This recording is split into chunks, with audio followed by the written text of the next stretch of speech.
வணக்கம் அன்பிற்கினிய தமிழ் சொந்தங்களே. இன்று சர்வதேச போதைப் பொருள் ஒழிப்பு மற்றும் சட்டவிரோத கடத்தல் தடுப்பு தினத்தை முன்னிட்டு தமிழ்நாடு முதலமைச்சர் மாண்புமிகு ஜோசப் விஜய் அவர்கள் தலைமையில் மாரத்தான் ஓட்டம் நடைபெற்றது.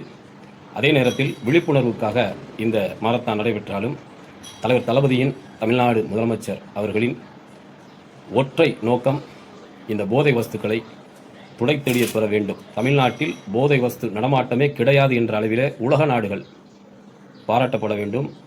இந்திய அரசால் கண்டிப்பாக இதற்கான விருது வழங்கும் அளவிற்கு அந்த விருதையும் பாராட்டுவார்கள் என்ற நோக்கத்தில் அல்ல இந்த செயல்.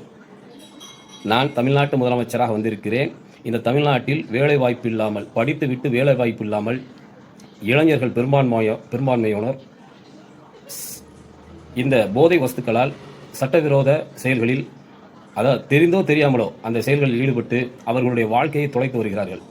இரண்டு விஷயங்களை தலைவர் தளபதி மனதில் வைத்து இதை செயல்படுகிறார். ஒன்று, படித்த இளைஞர்களுக்கு வேலைவாய்ப்பை வழங்கினால் இந்த கொலை, கொள்ளை, குற்ற வழக்குகள், குற்ற சம்பவங்கள் நடைபெறாமல் இருக்கும். அதற்கு முழுமையான காரணம் இந்த போதை வஸ்துக்களை ஒழிப்பது. அடுத்தது, படித்த இளைஞர்கள், படிக்காத இளைஞர்களுக்கு விளையாட்டுகளில் ஆர்வத்தை ஏற்படுத்தி தர வேண்டும். அதற்காகத்தான் விளையாட்டுத்துறை அமைச்சர் மாண்புமிகு அண்ணன் ஆதவ அர்ஜுனா அவர்கள் ஒரு முன்னெடுப்பை எடுத்திருக்கிறார். தமிழ்நாட்டில் எங்கெல்லாம் தமிழ்நாட்டில் காலி கிரவுண்ட், அதாவது அந்த காலி மனைகள் இருக்கிறதோ அரசுக்கு சொந்தமான இடங்களில், அது பேரூராட்சி, நகராட்சி, மாநகராட்சி, எந்த இடமாக இருந்தாலும் சரி, அங்கே விளையாட்டில் ஆர்வமுள்ள அந்த இளைஞர்கள், இளைஞிகள், பெண்கள் உட்பட அனைவரும் அதை என்னிடம் நீங்கள் எடுத்து வாருங்கள், நான் கண்டிப்பாக உங்களுக்கு அங்கே ஒரு விளையாட்டு மைதானம் அமைத்து தருகிறேன் என்று அந்த துறை அமைச்சர் மாண்புமிகு ஆதவ அர்ஜுனா அவர்கள் சொல்லியிருக்கிறார். கண்டிப்பாக சொல்கிறேன், இந்த விளையாட்டில் இந்த இளைஞர்களின் அந்த நேரம் போனால், விளையாட்டில் அந்த ஆர்வம் போனால், அதே நேரத்தில் படித்துவிட்டு வேலைவாய்ப்புக்காக காத்திருக்கும் அந்த இளைஞர்களுக்கு வேலைவாய்ப்பை வழங்கிவிட்டால், சத்தியமாக சொல்கிறேன், நிச்சயமாக சொல்கிறேன், தமிழ்நாட்டில் சட்டம் ஒழுங்கு பிரச்சனை வருவதற்கு வாய்ப்பே கிடையாது. இதை நான் சொல்வதார்கள் இளைஞர்கள் மட்டும்தான் இதை செய்கிறார்கள் என்று நான் சொல்லவில்லை. இளைஞர்களை மூளைச்சலவை செய்து சில சதிகாரர்கள் அவர்களை பயன்படுத்துகிறார்கள். அவர்களை பயன்படுத்துபவர்கள் அரசியல்வாதியாக கூட இருக்கிறார்கள். நன்றாக குறித்துக் கொள்வோம். இவர்களை தவறான அந்த பாதைக்கு, தவறான அந்த செயலுக்கு ஈடுபடுத்துவதில் அரசியல்வாதிகள், சில அரசியல்வாதிகள் ஈடுபடுத்துகிறார்கள். இதை நான் ஏன் சொல்கிறேன் என்றால், சமீபத்தில் தமிழ்நாட்டில் தமிழக வெற்றிக் கழகத்தின் ஆட்சி அமைந்த பிறகு மின்வெட்டு பல இடங்களில் தலைவிரித்தாடியது. மக்கள் போராடினார்கள். அந்த போராட்டத்தின் போது கூட சில சதிகாரர்கள் உள்ளே இருந்து இந்த ஆட்சிக்கு கெட்ட பெயர் ஏற்படுத்துவது போல் அவர்கள் குரல் எழுப்பினார்கள். ஆனால் இதன் உண்மைத்தன்மையை தெரிந்த மக்கள், இது எப்படி போன வாரம் வரை மின்சாரம் எந்த ஒரு பிரச்சனையும் இல்லாமல் இருந்தது, விஜய் ஆட்சிக்கு வந்த பிறகு இது நடக்குது என்றால் எங்களுக்கு ஒரு சந்தேகம் இருக்கிறதே என்று அவர்களே உணர்ந்து கொண்டார்கள்.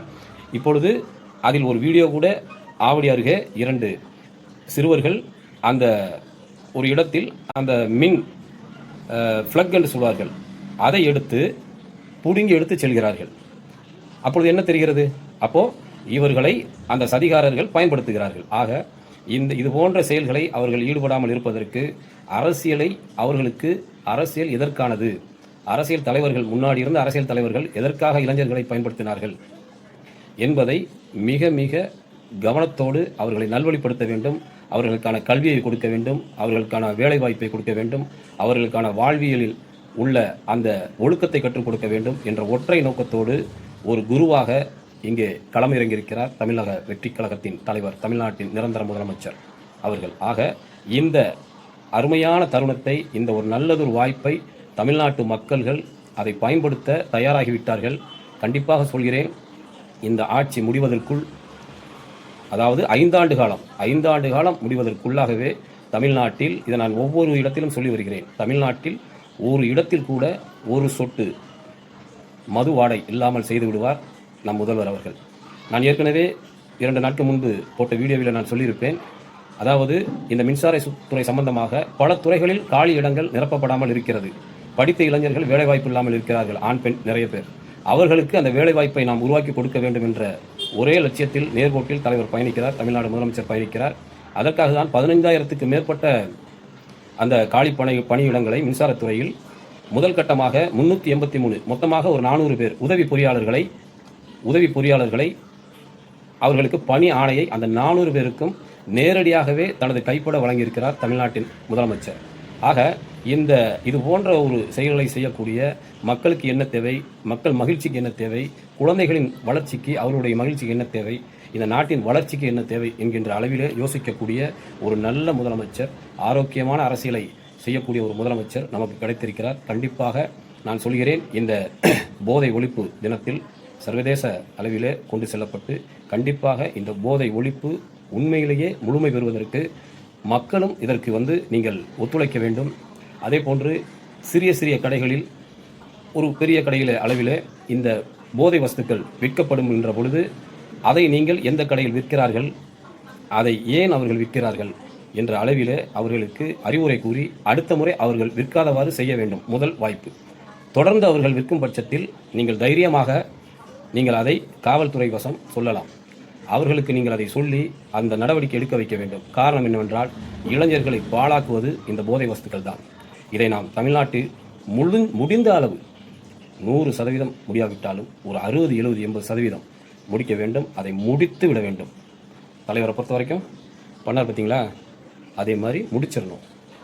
கண்டிப்பாக இளைஞர்களின் வாழ்க்கை வளமோடும் நலமோடும் இருப்பதற்கு தமிழ்நாட்டின் நிரந்தர முதலமைச்சர் அவர்கள் உத்தரவாதத்தை கொடுப்பார்.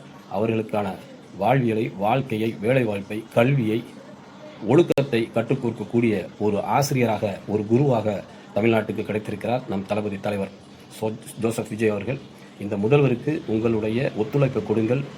இன்னும் ஓராண்டு காலத்திற்குள் தமிழ்நாட்டில் என்ன சாதனைகள் எல்லாம் செய்ய போகிறார்கள் என்பதை பாருங்கள். ஆட்சியில் அமர்ந்து 40 நாட்கள் தான் ஆகிறது, 45 நாட்கள் தான் ஆகிறது.